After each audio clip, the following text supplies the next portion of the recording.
very nice presentation at the Coronum from the president of the international president of the society. And today, I would say that the society may be one of the largest, let's say, NGOs, foundations, which is lay but very connected to the church. And we have about 700,000 people all over the world in 150 countries. So the weekly visits to the very poor families who lived with their 4 to 5 members in small shacks at the favelas of Rio de Janeiro taught me that there should be something clever and creative to do to promote the poor we visited. I really believe that, the house of the poor is like a temple of the Holy Spirit. I have to confess that I didn't know very much about Caritas in Veritate. I've seen at the website, from yesterday and today, and I think there is a lot in terms of your charisma and our charisma at the society. Because at the end of the day, it's volunteers going to visit the poor, living with the poor, and sharing this kind of mercy, as my predecessor was saying, things like, from one side, putting our heart with mercy to help the poor, and at the end of the day, we don't know very much who is helping who. If it's the poor helping us or us helping the poor. But I think it's really what can transform people. What can transform people, no matter if the person works at the financial markets or if the person works in development. It's the, living with the poor or being as poor as the poor are, like Cardinal Tagle was saying yesterday. I think this is what really transforms a person. So later, by studying the life of St. Vincent de Paul, the inspiration of the conferences with his name, I realized that Vincent had the same feeling, the feeling of understanding the poor and trying to get some innovative solutions for the poor. He had the same feeling in the 16th and 17th centuries when he said charity should be inventive to infinite. Most of you know that St. Vincent de Paul was sort of a social entrepreneur. He invented many things. He invented the social works. The origin of the NGOs from today were created by St. Vincent de Paul at his time. So when Pope Benedict XVI said that openness of mind, which he said in Deus Caritas Est, he said openness of mind is something which concerns the church deeply. So I think he really meant it. And openness of mind for me means to listen to others, particularly the poor. It also means for us to search for excellence so we can be best prepared to help the poor to transform their lives for the better. And I think this is why we are here. I'm going to make the same sort of analogy I made yesterday. Imagine all these clever minds together in a meeting room covered by a glass roof like a bubble. And outside we would have the clients, our clients. And they're watching and listening to us. So we would have the poor, the slaves of urban and rural unemployment, the immigrants, the refugees, the housewives who cannot feed their children. All of these clients are looking at us, reuniting in one of the most historical and beautiful cities in the world, and waiting for a creative solution. Something nobody ever thought, something they cannot see at once, to help them get out of the situation they are and share God's creation in its plenitude. So the subject of today's reflection is innovation in development. I would like to start by reflecting about examples of the most challenging global development issues we face today, and about the definition of development. Then I wanted to reflect on the meaning of innovation and how to accomplish it in development. And finally, I make the same concrete proposal that I made yesterday for Coronum, for us, for Caritas in Veritate, as well as could be used for the Society of St. Vincent de Paul I work for. Let's start by development challenges, which all you know. The world faces very complex development issues, which cannot be solved by traditional approaches. So we have poverty and inequality in a broad sense. We have slow growth of global economy, national regional conflicts, segmented globalization. So from one side, we accept free flow of capital, goods, drugs, and weapons. But from the other, we don't allow people to flow from one country to the other, which is not very fair. Then forced immigration. I think we reflect a lot in Coronum as well as in many other events. I mean, what's happening today with the issue of immigration is very strong, very important for us. Then modern slavery of underemployment. And this is why we see some countries that they have full employment. Like, for example, I work in Paraguay. I work at the bank in Paraguay now. They have 5% unemployment, which for the economists can be considered as full employment. So why do we have still 25% of the people under the poverty line? So the explanation is very clear. It's because we have underemployment. So we have informal employment. About 46% of the economy is informal. And this is not only for Paraguay. I think it's a problem it's a problem for most of the countries. And so this kind of slavery, which is hidden in the society, and we don't see in the macro numbers, the macro indicators, is a key element for a key development issue especially for urban societies. Then disaster and hunger due to climate change, which we feel more and more, and urban insecurity and higher urbanization in emerging countries. And finally, not least important, aging of the population.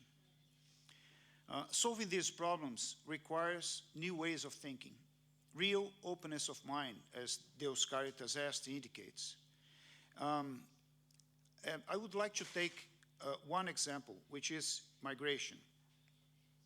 There are about 244 million migrants in the world, being about 20 million of them refugees. And the number of migrants has increased by 41% in the last 15 years.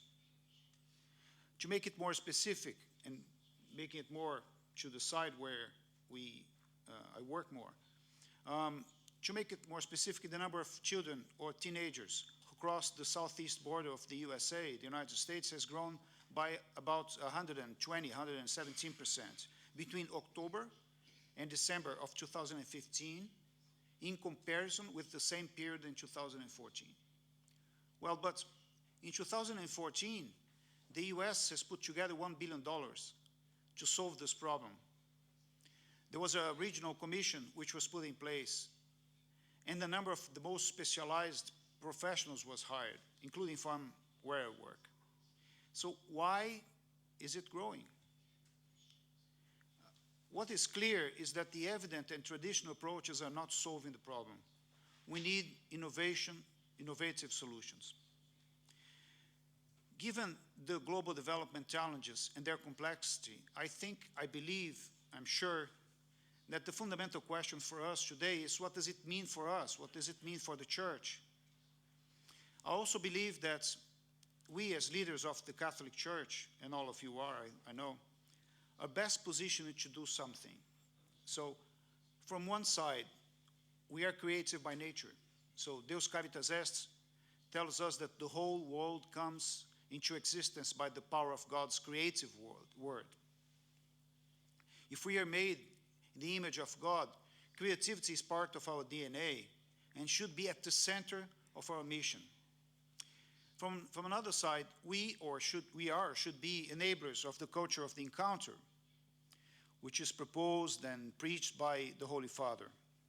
As he says, we can understand and help to solve the development challenges together with the people in need, together with them, the individuals, the communities, and the parishes. Let me put this in more practical terms, coming back to the issue we discussed before. Let's take again the case of migration. How does a decision to immigrate start? it does not start by macroeconomic issues, which we deal very much at the bank. The inflation, the exchange rates, the price of bonds and derivatives from the countries in Central America, these are just enablers, and sometimes are just consequences. It really starts by a family with a kid involved in a Mara gang in the city like San Pedro Sula in Honduras, and it starts there, in their house. This family is persuaded by a coyote who asks $3,000, sometimes less, to search for the paradise on the other side of the world, or more precisely, on the other side of the border. So the question is, who can change the life of this family? Is it the municipality of San Pedro Sula by itself? Is it the government of Honduras, El Salvador, Guatemala, and Mexico on the way? They're trying to do something, by the way. The government of the United States or Canada at the end of the line, the development agencies like mine. I think everybody can collaborate. But it's necessary to understand the family's real motives, their decision criteria. Be as poor as the people we serve. No family sends a kid to such a dangerous journey if there is no desperation. So the parish from a barrio, from San Pedro Sula can help, supported by us, by the national and international church, by the governments, by the development agencies.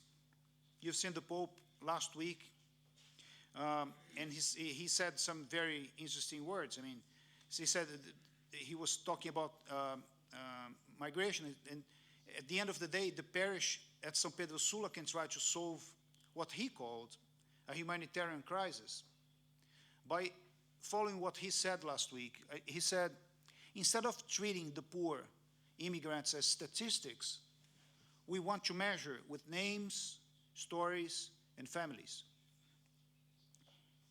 Now, what would be a feasible solution for this problem? I think the answer is we don't know. What we know is that the answer is not obvious. If the answer was obvious, of course, I mean, the group of specialists had already identified or found a solution. The traditional answers do not work. We must really think out of the box. We also know that the parish alone, the parish in San Pedro Sula alone cannot design and implement this out-of-the-box solution. So it needs people like us to support them. Think about a number of other critical development cases.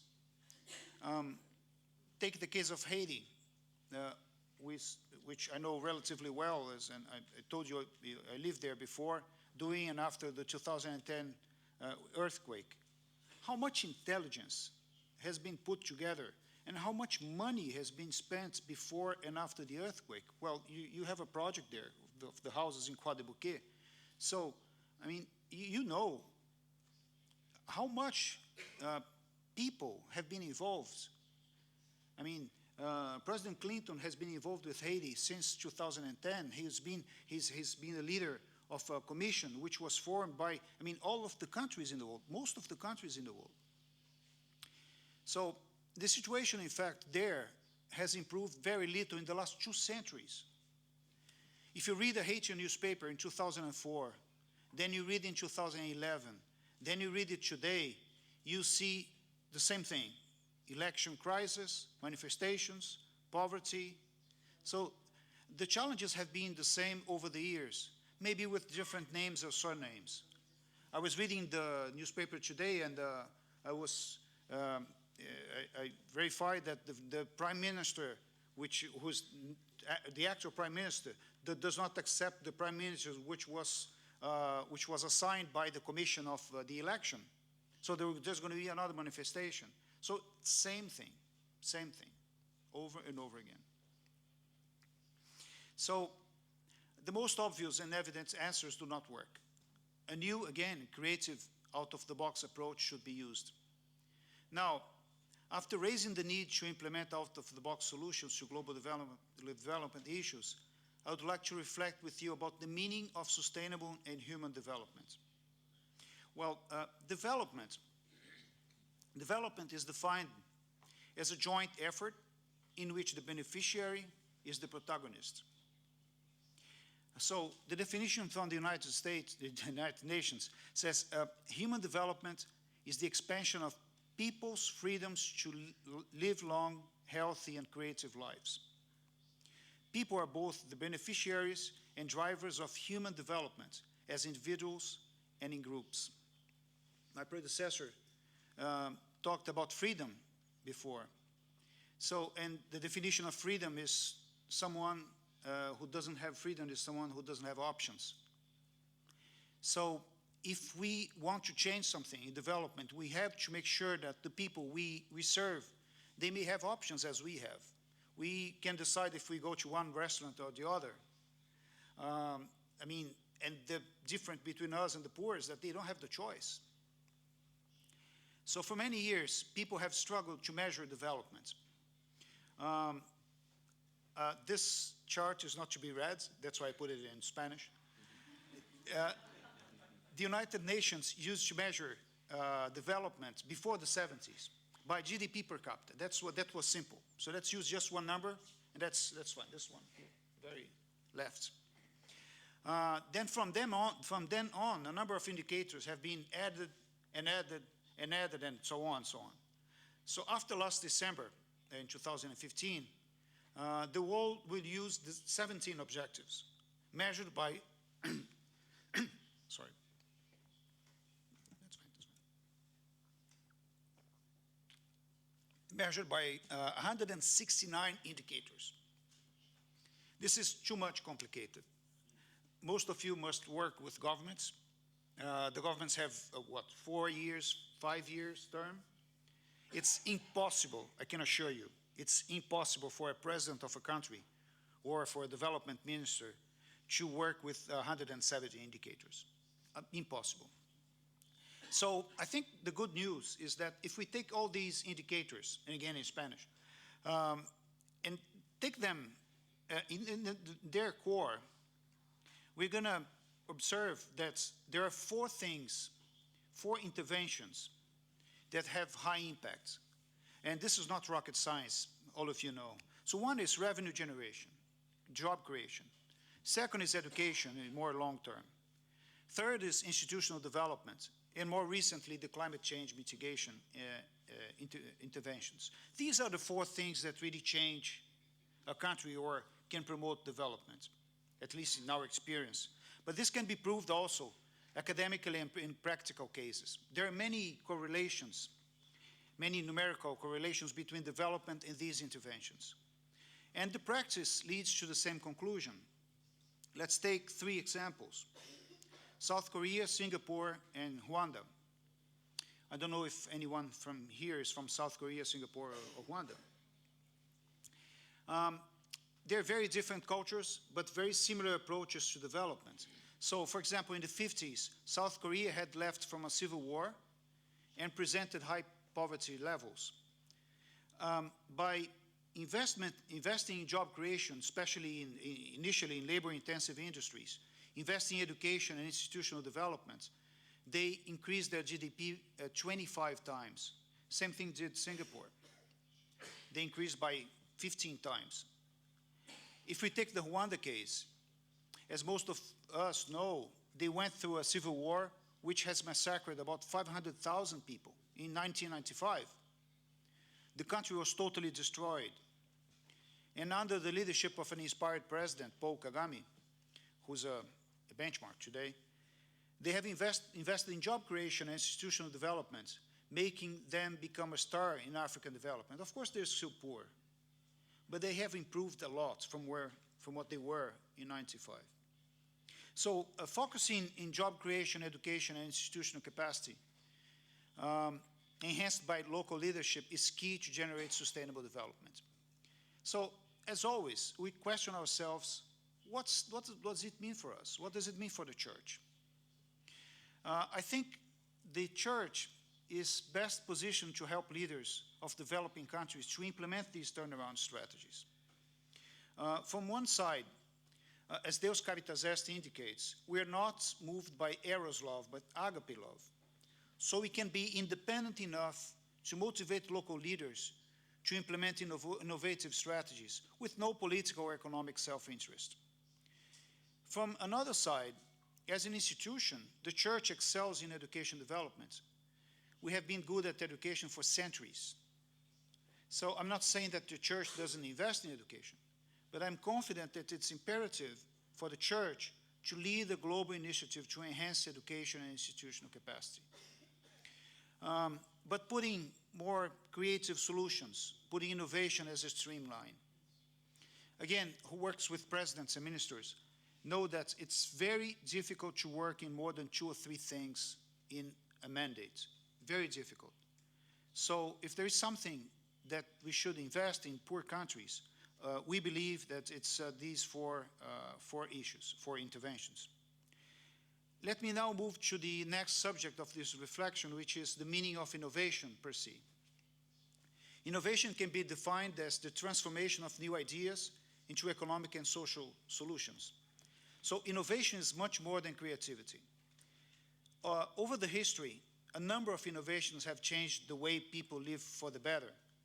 Imagine the impact of innovations such as the fire 400,000 years ago, the language 100,000 years ago, the money, which was invented about 5,000 years ago, water power 2,200 years ago, or the airplane about 100 years ago. But it was after the advent of internet in 1969 that innovation has been faster.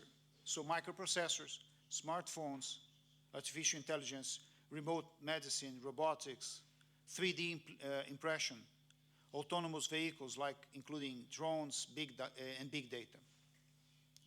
Technology innovation leads to imagination, intelligence, knowledge, and consequently development. Gurus in economy like Edmund Phelps have proven that innovation leads to economic growth.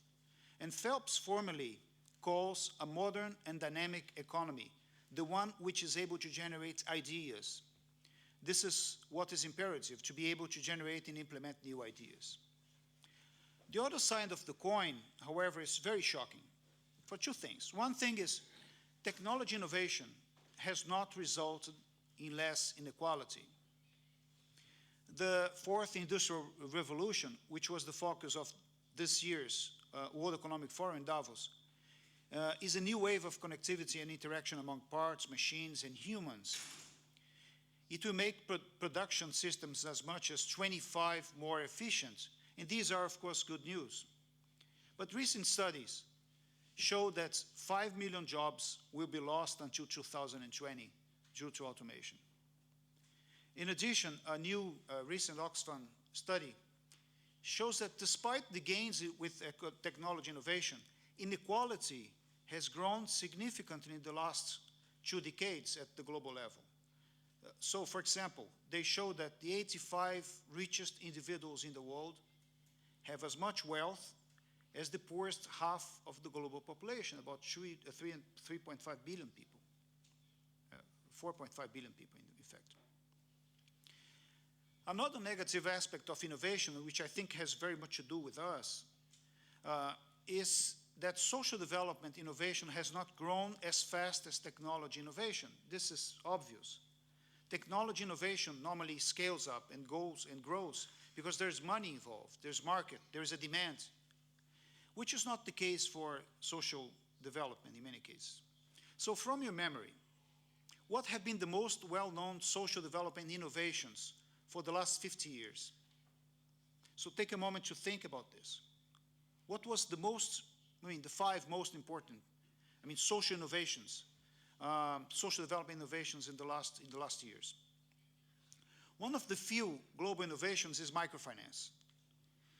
It was developed when a very well-reputed professor of economy from the Massachusetts Institute of Technology, Muhammad Yunus, literally decided to go down the hill from his office in Bangladesh to understand why street vendors are eternally poor.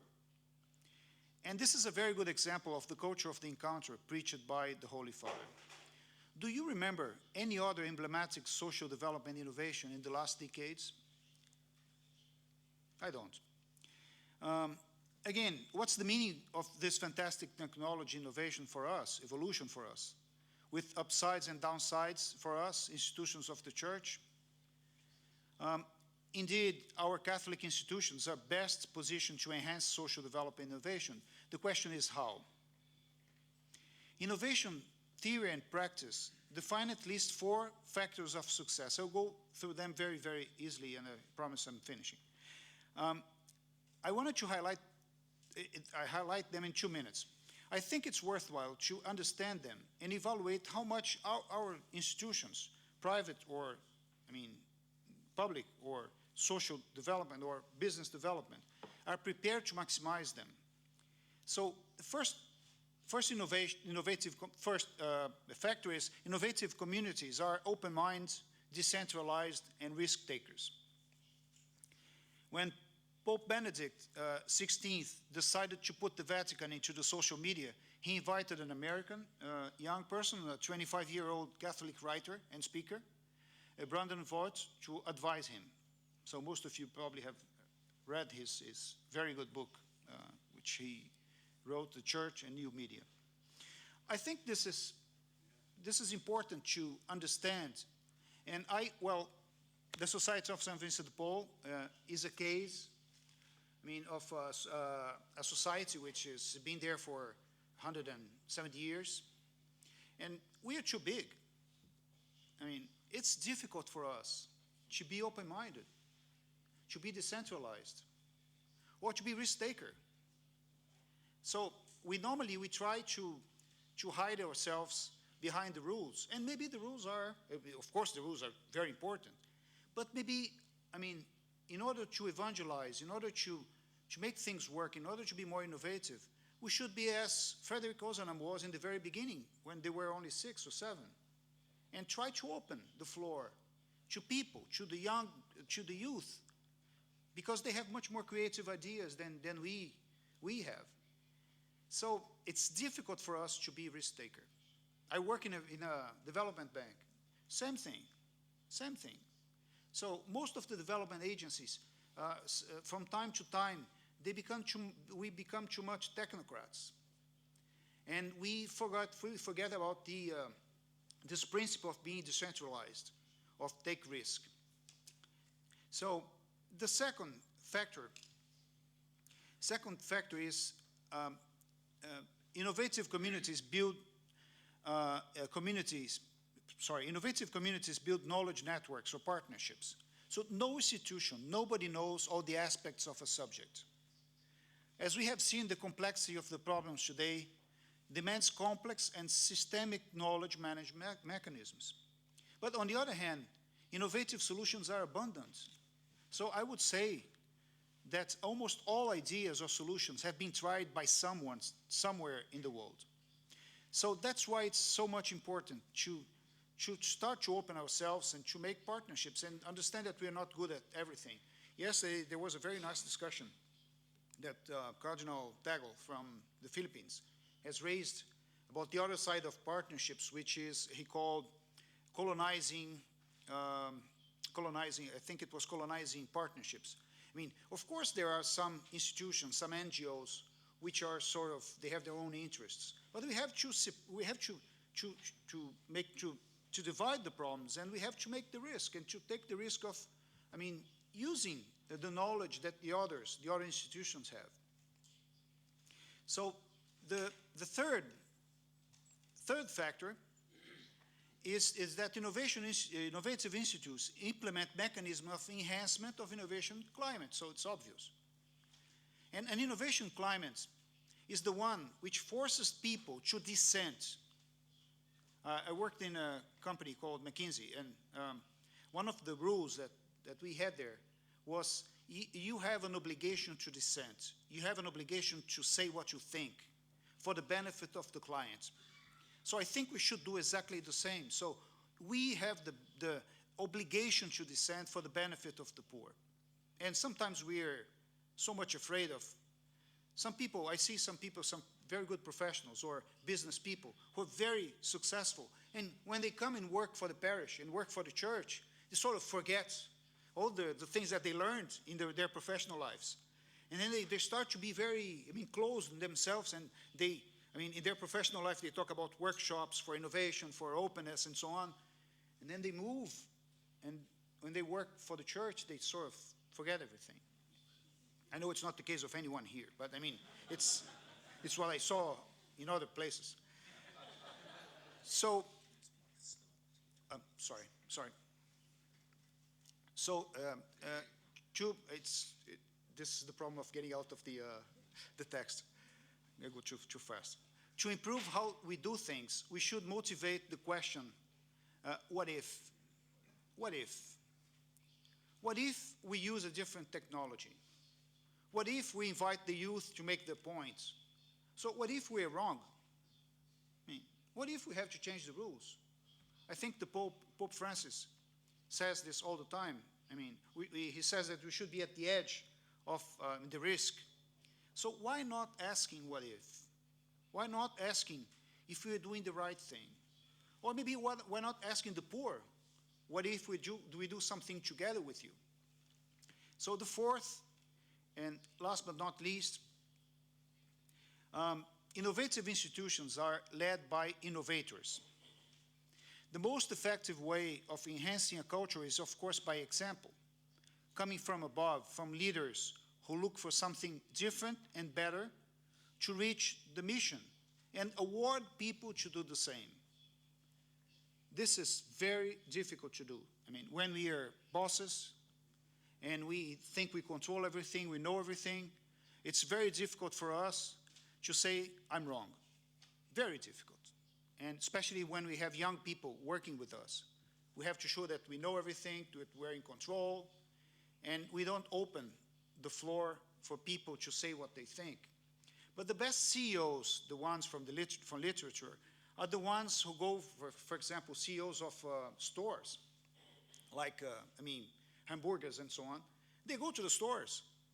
I mean, they go to the stores and they ask people, what do you think? What do you think I should do better? There was a famous Brazilian owner of an airline company. The name of the company is TAM. He used to go to the airplane and to be at the stair. At the stair. And he was the one. It's the time when there was no fingers. He was the one who was checking the tickets with the people who came from São Paulo to Rio. So, and these people used to be business people. So while he was doing that, he was asking, so what can I do for you? How can I help you? I mean, he's the owner. And then he used to go into the airplane, and his mark was that he distributed caramels, sweets, to people. The owner of the company used to go in the airplane and distribute everything. So when he was distributing the caramels, he was asking, I think I saw you last week. I mean, you were coming from São Paulo to Rio. So why do you travel with us? Is it the price? I hope it's not the price. So it's learning with people. It's risking. It's getting ourselves, the leaders, to ask people who work with us and the poor, our clients, our brothers and sisters, what's the best way of doing things? So I think it's worthwhile for us to think about these four characteristics of innovative institutions: open-minded, decentralized, and risk-taker, partnerships, innovation climate, and leadership by innovators.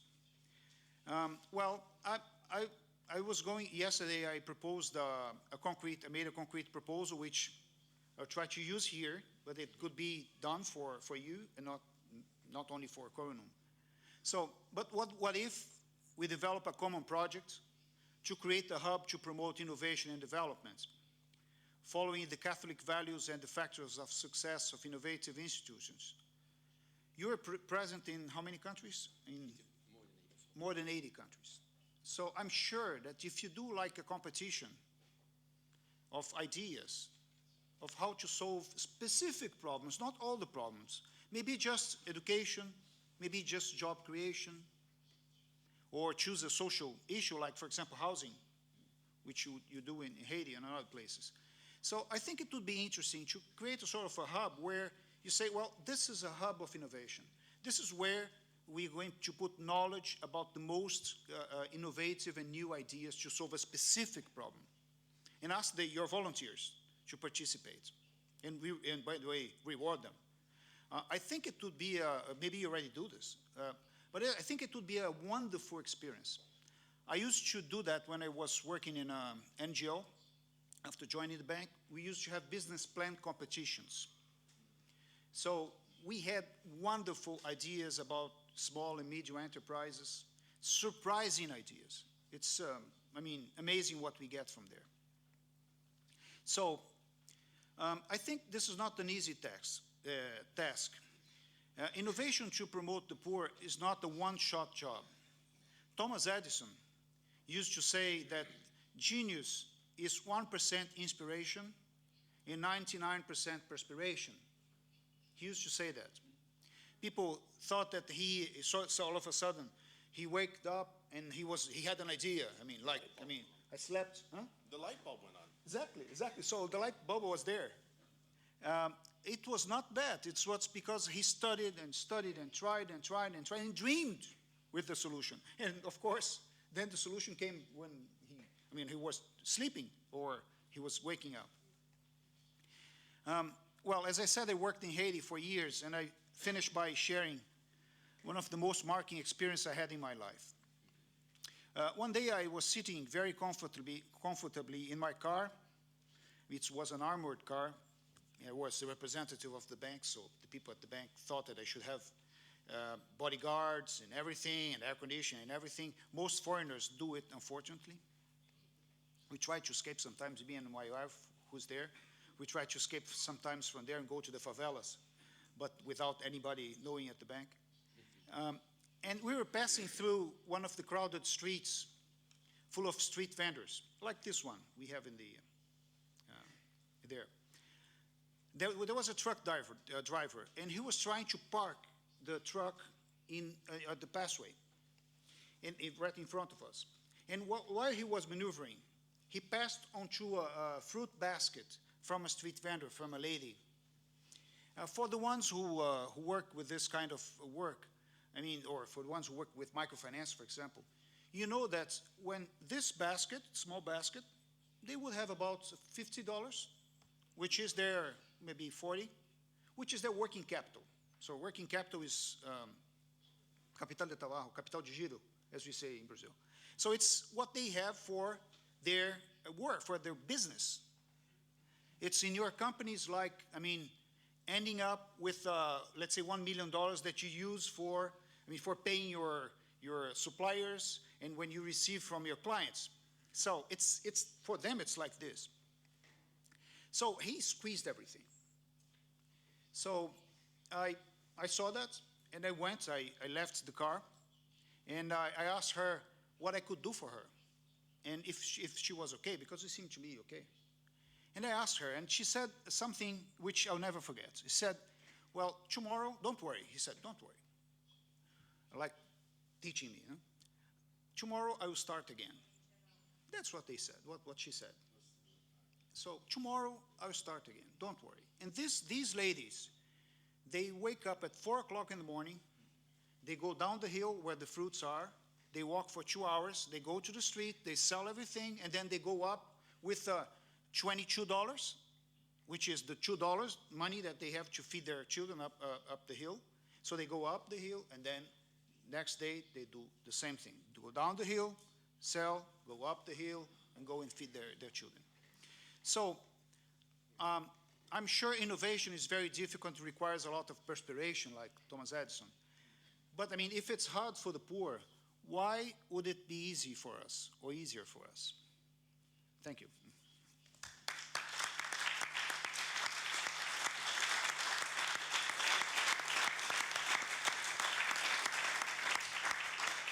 Thank you very much, Eduardo. We have a few minutes if there are any questions. So if there are any questions of Eduardo, anything he's presented on the topic of innovation. Yes, please stand up and speak loudly. Why are there not more partnerships between the public and private sector, corporations that that's in their best interest, a win-win to develop their market, their areas, and the population? Why don't we see more networks to move things forward? I have to go back in my history. In 1993, when I was in McKinsey in São Paulo, we started a partnership with Ashoka, Innovators for the Public, which is a sort of an NGO which develops social entrepreneurs. McKinsey at that time was very focused on just on business consulting. And I left McKinsey in 1997. But I mean, some years later, I realized that they have used the experience that they had in 1993, and they have expanded this partnership all over the world, and they have created something which is called social sector office or social sector practice. And I work with them, by the way, at the bank today. And I mean, I have to say that if they had this practice before, I would never have left McKinsey. I think this is something that is, it's being done by most companies, by consulting companies, not only McKinsey, but many companies in the world. They partner very much, for example, with the Bill Gates Foundation, which is doing a wonderful job in Africa, especially in Africa and some places in Asia.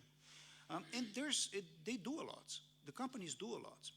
But I think it's not enough. And I think it's not their core business. It's not a core business for a company to do social development. Some of them do it for corporate social responsibility. Some of them do to try to become what people call a B company, which is a sort of a company which is a social company, you know, which their prime product is social development. But it's not their business to do. But more and more, the companies are doing more social development projects. I think they're doing their job, because it's not only because they are socially committed. Of course they are, but it's because it's a way of being more close to the clients, because the clients are getting more, let's say, sensitive to social issues. So it's going on. I think it's a wave that's going on. But they don't have the, let's say, the extent of potential impact that an institution like the church has. Of course, some companies, they have their own interests in some specific markets, in some specific products, but we don't. We, the church, we don't. So, in my case, for example, as I have been a Vincentian for 43 years now, member of the society. It was the fact of being a member of the Society of St. Vincent de Paul that forced me from this sort of sarsa, internal sarsa, to leave the business work and work in development and go to Haiti or lose my cash flow and my salary and risking my family, by the way, to go to the and work for the social development. So we in the church, and I know you do this with your volunteers, if we work more with volunteers, with leaders, to make them change their minds when they're young, this is what is going to make the companies change in the future. This is what moved me, for example, to start a partnership between McKinsey and Ashoka. So instead of working with the institutions, I think we should work with the people, with leaders, changing their lives. Well, I know many people who were participating in Peace Corps, for example, which I think is a wonderful, wonderful program. I mean, people who went to Paraguay. They learned Guarani. American people who went to Paraguay and learned Guarani. I think for them it's much more difficult to learn than to myself, to learn Guarani, and I don't know how to speak Guarani. I know many of them who became bankers. I mean, they work with hedges and swaps and so on. But they are very concerned. They have their own NGOs. Some of them work with the church. So these 2 years in Paraguay have changed their lives. And I think it's the way to go. The way to go is to change hearts. It's like misericordia, no? It's changing the hearts. And so that the hearts can have mercy. Because this changes not only their companies, changes their families, change their projects, change their communities, sometimes their parishes if they're Catholic. And I think it's the way to go. It's work more with people than companies. And the companies by themselves, I think, are doing their work. Not sure if I answered. Long answer. Thank you very much. I think it ties beautifully into the first presentation we heard this morning about how mercy at its core is truly personal. So, you know, this sense of changing hearts, I mean, this is what the gift that we are as a church is to speak to the heart, to change people's hearts, not just to change structure or institutions, but changing people, and their hearts will wind up changing structures and institutions. So I want to thank you again for being with us this morning, for your presentation, and for these stimulating ideas. Thank you very much. Thank